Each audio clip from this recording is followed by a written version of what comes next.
On this episode, we travel to Las Cruces, New Mexico. Children bike to school at Mesilla Elementary. Some parents bike with them.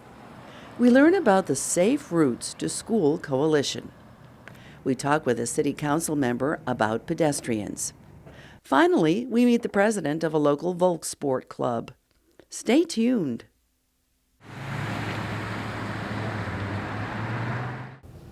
We're in Mesilla, New Mexico, talking with Ashley Curry, who's the Safe Routes to School coordinator. What does a Safe Routes to School coordinator do? Well, we have a wonderful program called Safe Routes to School, if you're familiar with that. My goal is to encourage kids to walk and ride their bikes to school and to educate them on how to be safe pedestrians or bicyclists. What was going on this morning? This morning we had Two Wheel Tuesday. That's our bike train here at Mesilla Elementary. So we got a bunch of kids to gather together and bike to school. They do that every Tuesday? We do it rain or shine every Tuesday. If school's on, we're on. We've biked to school in a hurricane, we've done wind, snow, all of it. But if school's on, we bike to school. How'd that all get started? Well, it started here about 10 years ago at Mesilla Elementary. There were a couple of interested moms who, one worked for the Department of Health and one was just a bicycle advocate, and they got the program started. And I joined in fairly soon after, about 10 years ago, and we did a once-a-month bike to school day. It eventually evolved. Once we got funded by Safe Routes to School, we went to a weekly program and we added in a bike train. We added in a bike train and a walking school bus. So every week at Mesilla Elementary, we have a walking school bus and we have a bike train. You have similar things going on at other schools in the area? Yes. After we had funding at Mesilla Elementary, we were able to get the program expanded. There are 25 elementary schools in town, and all 25 schools participate in some way in Safe Routes to School. So we do education. We offer education at all of them for third grade. We have 19 schools that have weekly walking school buses, and we have two schools that have monthly walking school buses. So we have expanded enormously. We have a couple of other champions who head up the programs, and then at some of the schools we have stipend positions that run the walking school bus every week.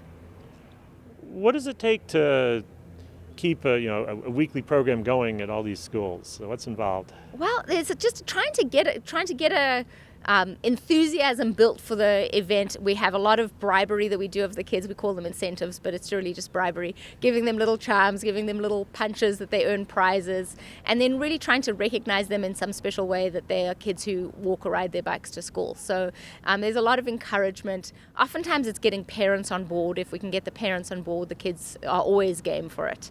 So it's really kind of getting established at a school. At a school like this where we've been going for many years, people know about the program. Getting it started at a new school, we have to really work a little bit harder, educating them about what it is and why they should do it. So are the parents more of an obstacle than the children? You say the children like doing this sort of thing? Yes, the parents are always more of an obstacle. They are in a hurry, they want to get to where they're going, they want to just drive their kids and drop them off. It's always a matter of convenience. But the kids love it. The kids, if we can get the kids out there, for the most part, kids really want to be doing this kind of thing. What's the future for the program? Well, we're always working on sustainability. We never know if we're going to continue to be funded. So again, if we can try to make it part of the school district policies, if we can start making it part of the school culture, we really feel like we can keep it going. I think there always needs to be somebody overseeing it and encouraging and giving out little incentives and things like that. But we hope it's just going to become a part of the culture of Las Cruces Public Schools. We're at Mesilla Elementary School in New Mexico. Who am I talking to this morning? Derek. Audra. What was going on just a few minutes ago? Oh, we're doing Safe Routes to School. We do our Tuesday morning bicycle ride from the plaza to school here for the kid. Okay. We do it every week, except for during the summer. Okay. So, how old is your child? My children are 7. They're in 2nd grade. And just like Derek said, we meet here every Tuesday, rain or shine. Ashley comes, whether it's snowing, sleeting, hailing, raining. Yeah. She waits for us. And sometimes she even brings muffins. Yes, that's nice too. It's a wonderful ride through Mesilla. Couldn't be better. Yeah. Do the kids get excited about it? Very excited, yes. Yeah. How would they be getting to school if they weren't riding their bikes? My children would be walking. Mine would just be dropped off here at the thing. We live out of town, so this gives us an opportunity to ride our bikes to school. And we live too far out of town for the kids to do that, and this is just phenomenal. My eldest boy did this too. He's now in 8th grade. So he did it for the time he was in elementary, and Alex is now doing it too. So He's a veteran. You're older yes. one. I'm an old timer. So what do you figure the kids get out of it? They get that it's important to save the environment by not driving all the time. I think that that's important, and that they're getting physical activity. They can use their bodies to get from point A to point B. I think that that's wonderful for them to know. Yeah, and they realize that they can use their own bodies for travel, to go places. Because anymore, we just drive cars to go every place. We go around the block to get a bottle of water or anything. Like when I was a kid, I used to walk a mile uphill both ways, and all that kind of stuff. But no, I used to walk a mile to school, and it was, nobody does that anymore. So I think it's a really interesting chance for them to use their bodies in a positive way, especially with, the way things are going these days. Everybody's activity levels get so low, and we just play games and watch TV. Don't you feel like, Derek, with the kids out on the road, that they're also learning safety? Oh boy, big time! They have a lot more, they have a lot more understanding of what these things rolling down the road might hit you, Absolutely. and you got to tell them where you're going and stuff like that. I've been learning some things too. I mean, I didn't know the hand signals. Ashley's taught all of us the hand signals. I've been doing a little bit of biking with her off of Two Wheel Tuesday, and I didn't know things like. She actually did 14 miles yesterday. Yes, so it was wonderful. It was beautiful out here in Mesilla. But I think being on the road allows the kids to learn how to be more safe around cars. Going through the plaza, there was a pretty large event happening. My daughter was way too close to the cars on the right-hand side, and a car door opened. So she wouldn't have had that experience had she not been rolling through Mesilla. And now we know, stay away from those parked cars because somebody could open them. And so they're learning safety on the road too. And that's important to me. I want them to feel safe. Big time camaraderie too. The kids all get together. They all. Well, the bean. Yeah, the big one. Every season, I guess, we go to the Bean. There's a coffee shop down here, and it's a field trip. They get time out of school for this. Yeah. And of course, I get to go too. And we go down there, and she buys them all hot chocolate and a roll, and it's kind of a celebration. If you've done, majority of rides, you can't just show up for one. But if you get, it's a frequency thing. They have to show up for at least it's like 7 or 8. I can never remember. It's a whole bunch of them. But yeah. So, how did you all get involved in the ride? Do other parents have you talked to them about getting their kids to ride?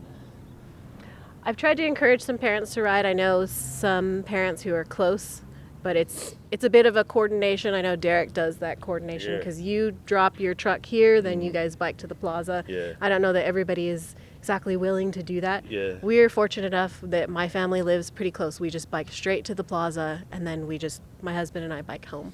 So it's pretty easy, but it takes a little bit more time to coordinate like Derek. Yeah, but it's not. Just gotta be willing to do it. It's not impossible. Exactly. Yeah. And it's a good thing to get up early in the morning. We get up 15 minutes before we gotta be anywhere, and get up early, go out and feed the chickens or whatever, and then get to town and get my boy on to exercise, and then get him to school. Just get some moving before he gets to school, so that first hour is not total la-la land for him. They're not asleep when they get here. And isn't that a fact? Like they say, a It's statistic very is big that one, if they have a little bit of physical activity in the morning, they're going to be learning better when they sit in Get their class. system flowing. I see that with my boy. Yeah.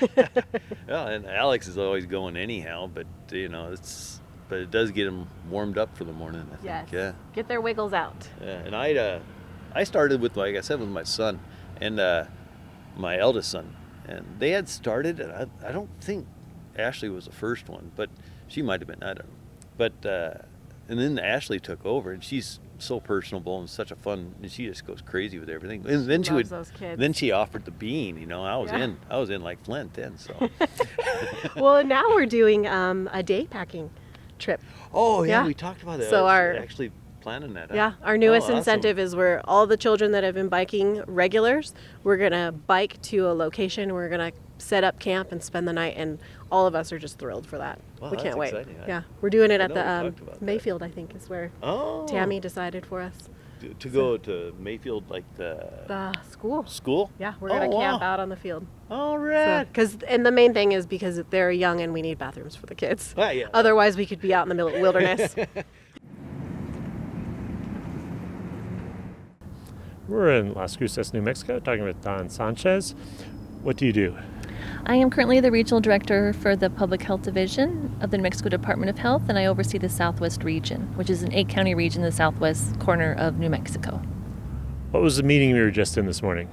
We were just at our monthly Safe Routes to School Coalition meeting for Las Cruces, where Ashley Curry is our Safe Routes to School coordinator, where we talked about upcoming events such as our National Bike to School Week coming up in May.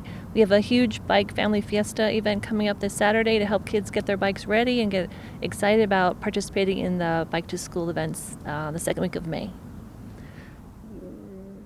What is the involvement of your department with Safe Routes to School? Sure. Personally, too, as a employee of Department of Health, one of the goals that we have statewide is to really reduce obesity and diabetes. And I've been involved with the Safe Routes to School program since about 2008 here in Las Cruces, not only helping to organize the program at Mesilla Elementary, writing for funding to bring on Ashley Curry as our champion there, who's been our champion there for many, many years, doing a wonderful job. And then the past 3 years as the Department of Health, we've also provided funding to hire additional champions, and Ashley is the coordinator for that with Annalisa and Diane to replicate the program throughout the city and other elementary schools. So it's been a wonderful, wonderful process. Now that we have, I think, 19 schools that walk. Out of our 25 elementary schools, we have 19 that walk every week. And then I think there's a couple as well that walk once a month. So it's been a great partnership and collaboration between not only the school districts, the city, the counties involved. As you saw today at the meeting too, we have law enforcement. Even Border Patrol was there today who participates in some of the events. Codes with LCPD is very active, and we also work closely with the crossing guards as well. So as you saw today, it's a great partnership to really help promote walking and biking to school. One of the things too, we have an initiative called Healthy Kids Las Cruces we've had here in this community for about 10 years, and one of our action plan items was really to help support the Safe Routes to Schools initiative, because it's helping kids learn healthy behaviors at an early time in their life. They kind of get used to walking to school as a form of active transportation, so it's a really fun event and a great way to get kids out and be active in the morning before school. It also shows that kids, if they get a little bit of physical activity before they get to school, their brains are awake, their energy's flowing, and they're more ready to learn. So it's just a really positive, fun program that we've been very successful in Las Cruces because of the partnerships and support from many different players. So we're very proud of that. You know, every year there's the International Walk and Roll to School Day in October, and for New Mexico, Las Cruces represents about 50% of the schools that participate. So we've really put Las Cruces on the map in many ways because of the program and the partnerships that we have. So it's just a wonderful program, and we have a wonderful champion with Ashley Curry, which I'm sure you've talked to, who really sees it from all different angles, and it's really is an advocate. She's a great leader. She's a great collaborator. So we're really, I think, fortunate to have her in that position, which has just been a key as well for the program. Is it typical of the Department of Health to work on collaborations with other groups, with the school system, and with some of the players that were at the meeting this morning? Is that typically what the department does? Well, within our department, overall the Department of Health and Public Health Division, we do provide, clinical services and federal programs, the WIC program, Children's Medical Services, but we also have a health promotion team. And our main role is at community mobilization, community partnerships. So it's really looking at what are those health issues of concern in the community, and how do we partner and mobilize others to really work on those issues collectively. So we do have a health promotion team. I was a part of the health promotion team for many years before becoming the regional director. So that's a good skill that we have, as we kind of figure out how we can lend support lend support and bring partnerships in to address some local health issues. And that's a role that we do play as well, that people might not really know, that the health promotion team is someone who works outside of the four walls of the clinic, so to speak. But our main job is to really provide partnerships and create mobilization activities to address health issues. So the Healthy Kids Las Cruces was focused on prevention of childhood obesity. So that's why the Safe Route School program fits perfectly in that goal that we have, to get kids, again, active early and learn that they can use their legs to walk to school, and it can be enjoyable, it can be safe as well. Safety is a big piece of the program as well. That's why there's been funding for infrastructure change. We had about $500,000 that went into about 12 of our schools to create safer curbage signage in those areas to make it safe right around the school site, so kids can really have a safe route as well. And the champions are a big piece of that too, to create that safety. So, and people were kind of aghast at the increase in obesity, children and adults. right. Are we rounding the corner on that yet? Are we starting to see progress? Sure. I think that there is some progress. We in the state do a BMI surveillance on kindergarten and third graders, and it's just a surveillance program to really assess at this point in time what does it look like for children, their body mass index for kinder and third. And we started that in 2010, and there has been, I think, a slight decrease. I think we have a long way to go, though. It's going to take some time because a lot of it relates to just the behaviors. And obviously the access points of healthy food, obviously the ability to be physically active too, are components in that. So a lot of it relates to behavior, but there's definitely been a focus on it for, I'd say, the past 10 years. And I think we're making some headway, but there's always going to be room for improvement and room to strive for. So we have a little data to show that there has been a decrease in, I think, the third grade rate when we started to now as far as being overweight and obese, but it's still, we still have room for improvement on that piece. So this is one piece of the pie that we have to work on. This is one piece of the puzzle too that helps create that ability to be physically active and hopefully learn some healthy nutrition along the way. One piece that is promoted, I think, through the program too is drink water. Make sure that you keep your body fueled, and water is a great way to do that too. So.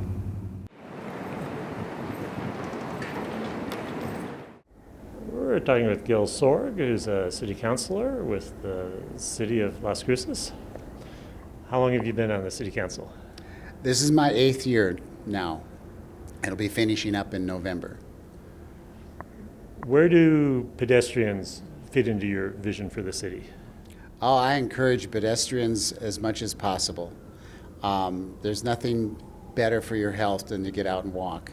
And we have the climate here to really promote that and make it fun. And where would what the city council does intersect with what makes the city a walkable, livable place? Well, it's building our infrastructure, having codes and standards that make sure we have walkable streets and walkable neighborhoods and the infrastructure that makes that work. Simple as that. How have those codes and standards changed over the decades? I haven't been on for a full decade yet, so I'm a little low. I can't say too much about it, but I know they've been improved, especially improved in this last 8 years. 8 years ago we passed an ordinance for complete streets, and that's been our policy ever since. What does a complete streets policy look like at the city level? Well, it allows for all modes of transportation. Besides your cars and trucks, of course, it allows for bicycles. It'll have bicycle lanes. It allows for walking or pedestrians, and having sidewalks that are separated from traffic. And it also allows for transit for our bus system in the city. So when you have a new development going in now, is it going to look a little bit different than something that might have been built, say, 20 years ago? Absolutely. Our new developments are using smart growth techniques, having mixed use developments, mixed zoning, and so that people have their places of work, their places of education, and their places to play and shop, all within a very close distance. And they can walk or bike to those places and do those things. So if I were to come back to the city 10 years from now, what would you like to be able to show me that's a little different from what's out there today? Oh, I would like to show you our downtown area along Main Street. We're redeveloping our Main Street and the area around Main Street. We're redoing all the infrastructure there with more walkable streets and bicycles. And also our transit goes through the downtown area.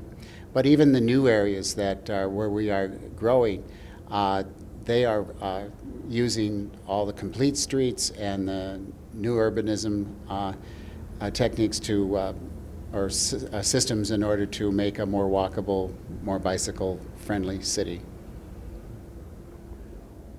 What can the state government or the federal government do to help out a city like yours,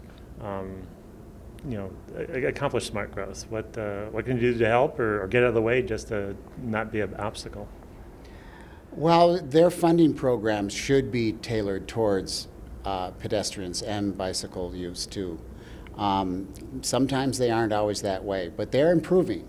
The federal MAP 21 program is talking more and more about being bicycle friendly and walkability cities. So added funding for these kinds of things would be greatly appreciated. That's part of our infrastructure that is deteriorating in the country as a whole, and even some around here, and that's something that the federal government can help out with their funding.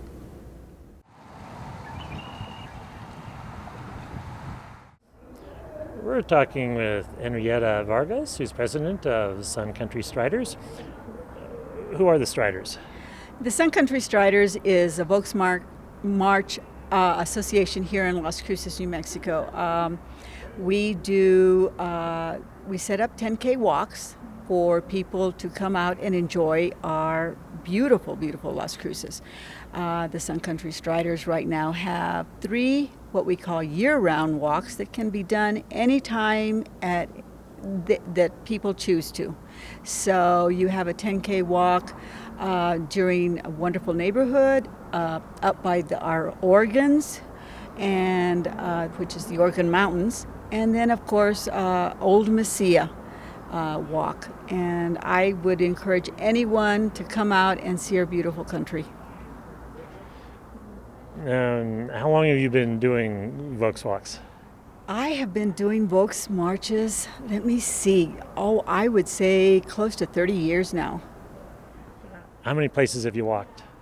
I have walked in Europe, I have walked in Mexico, and I have walked almost every state in the Union. Which ones are you still missing? The Midwest. The Midwest is very difficult to get from one capital to the next. It's too much time and miles between each one. So, what do people like about Volks marches? Why do people do it? Well, first of all, I think it's more for the exercise. I think the idea of getting out into your community is people want to see what's going on or what's happening, or the beautiful, wonderful air that we breathe. I think it's very invigorating. It's very healthy. And I think a lot of people do it for that reason. Then there's also the other side where people are very competitive. We have our little Volks March books that we have event books and we have distance books, and people try and beat each other. How many kilometers have I done and you haven't done, and how many events have you done and I haven't done? And so it's kind of very competitive for some people. So that thought that came out that, well, Volks marches are an alternative to all the competitive walks that were going on, hasn't quite lost all that competitive. No, it hasn't. I think some of our Volksmarchers are very competitive at times. You know, hey, I've got 5,000 kilometers. Oh, you've only got 3. Oh, well, you haven't done very many, have you? You know, that kind of stuff. So, no. And there's some that have done 500 kilometers. So we have some Volksmarchers that have been doing it for quite a long time. So what are the challenges of running a small Volkssport club in a city like Las Cruces, which is only about 100,000 people? It's not that large a city. Well, first of all, I think there's a lot of people who don't know what Volksmarching is. They don't understand that there are ways to get out and enjoy our fresh air, and they don't understand that it could be healthy for them. There's also, Volksmarching is a dying art. People kind of look at you and say, why am I going to pay you to walk, 6 miles? And it's not paying me, it's just enjoying the outdoors and helping promote a healthy lifestyle. And so it gets very difficult for people to understand that enjoying our environment is it takes a toll, and paying a little bit of money for our environment to make it better. And I think Volksmarchers do a real good job, because we do, besides just walking, we do a lot of other things for our environment to keep it healthy. When you aren't doing a Volksmarch and collecting the kilometers in your book, where do you like to go walking around the city here? Where are your favorite places to walk? Well, in Las Cruces, New Mexico, we do have the Rio Grande River. And there is a section of the river that they have several walkways. And to me, that's my favorite. In the wintertime, I can go out at noontime, and it's still warm enough that I can walk a 10K and still see the little animals. See the little rabbits, the little cottontails, and I can see the whooping cranes, and I can see, there's just so many things, because it's out in a very rural part.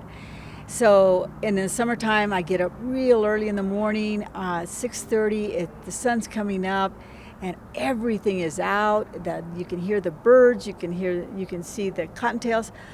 Unfortunately, we also live in an area where there is snakes.